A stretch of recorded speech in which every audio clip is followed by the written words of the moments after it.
Hello friends, today we are going to talk about the important parts and plans of Union Budget 2022. We will cover 6 key developments from today's budget which are most relevant to individual investors. But before moving ahead, hit the subscribe button and like the video if you haven't already, because we post quality content on personal finance and investing every week to help you create wealth. Now let's come back to today's topic. Let us start with the first big development hinted at by the Finance Minister in her budget speech today. That was the plan involving the PM Gati Shakti program. This program is expected to help develop the national infrastructure for the next 25 years and pave the way for a multimodal transport network across India. The Gati Shakti plan will be driven by 7 engines, which are roads, railways, airports, ports, mass transport, waterways, and logistics infrastructure.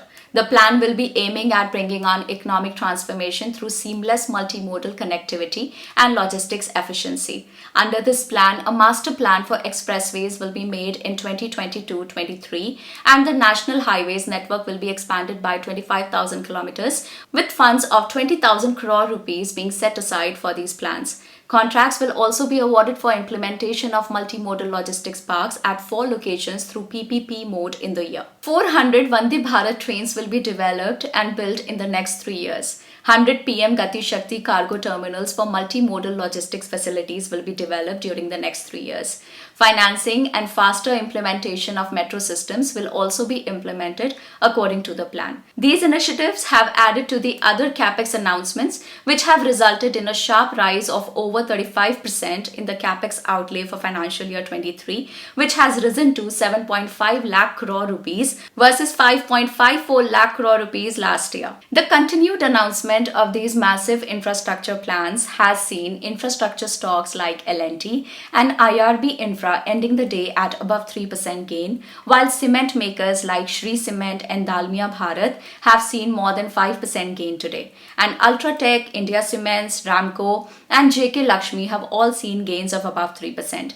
Even metal stocks like Tata Steel, Jindal Steel and Vedanta have rallied 5 to 7.5% today, highlighting the positive impact of these announcements on the sector. The second big development was the announcement of the central bank digital currency of digital rupee.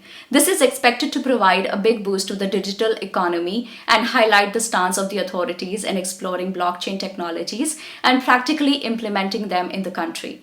The digital rupee is expected to be released in the year ahead by the RBI. Regarding digital assets, the Finance Minister has also announced a brand new taxation scheme for virtual digital assets. It is proposed that any income from the transfer of any virtual digital asset shall be taxed at a flat rate of 30%. Further details regarding this new tax regime are: losses from this asset class will not be used to offset profits from other asset classes. TDS of 1% will be deducted at the time of transaction. Gifting of these assets will also be taxed at the same 30%.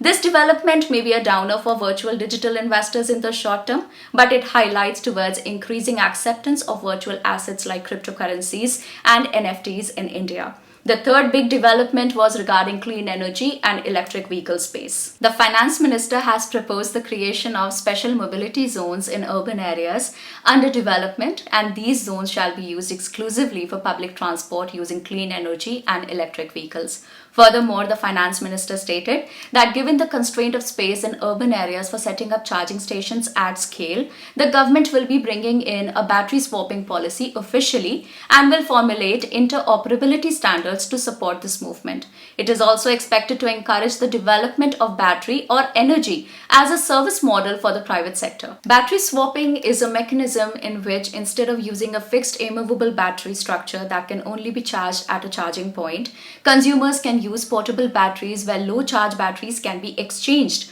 with fully charged batteries for a fee. In the clean energy space, the Finance Minister has proposed the target of making 280 gigawatt of installed solar capacity by 2030, aided by an additional allocation of 19,500 crore rupees for the solar cell PLI scheme.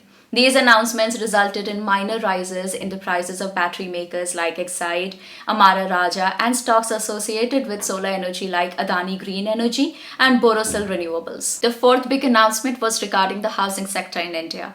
The finance minister announced that over 80 lakh houses will be completed for the identified eligible beneficiaries of PM Awas Yojana in both rural and urban regions. Around 48,000 crore rupees will be allocated for this program this year.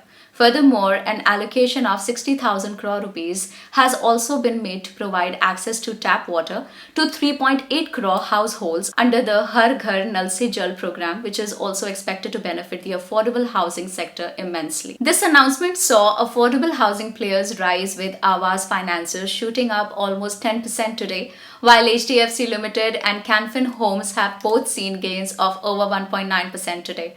These announcements were also partly responsible for the gains seen in the cement and steel sectors, which were the biggest gainers in the market today. The fifth big announcement was the extension of additional credit to MSME sector under the Emergency Credit Line Guarantee Scheme.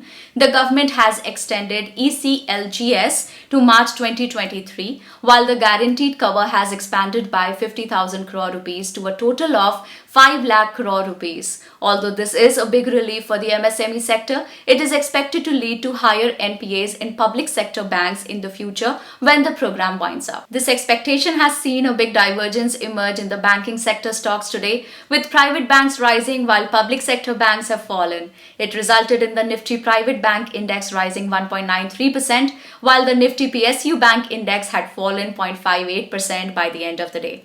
The sixth and last big development of the day was the absence of any changes to the income tax regime. The only major development regarding income tax was that taxpayers can now file an updated return on payment of additional tax. This updated return can be filed within 2 years from the end of the relevant assessment year. Another development of note here was that the surcharge on long-term capital gains on sale of unlisted assets was capped at 15% from the previous 37% at its peak. This surcharge is an additional charge levied above the LTCG on the sale of any long-term asset of big transaction size. The surcharge followed a slab structure where the percentage charge increased with the transaction size. The highest slab for listed assets like equity and fixed income is already fixed at 15%, while for unlisted assets like property, it was as high as 37% for gains above 5 crore rupees. This is the figure which has been reduced by the government to only 15%, bringing the LTCG treatment for both listed and unlisted assets at par and incentivizing the long-term holding of assets. Although this is of little consequence for everyday investors, we thought to clarify this point completely so that there isn't any misconception that the actual LTCG has increased to 15% from the actual 10%. Although Budget 2022 has not delivered on the expectation of income tax relief, there have also been no negative developments regarding taxation, and in most of the important points, the status quo has been maintained.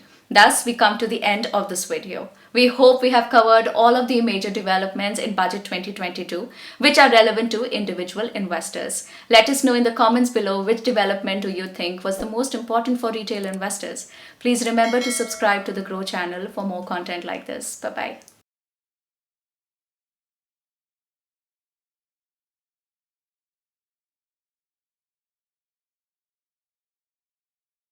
Investment in securities market are subject to market risks. Read all the related documents carefully before investing. Please read the risk disclosure documents carefully before investing in equity shares, derivatives, mutual fund, and or other instruments traded on the stock exchanges.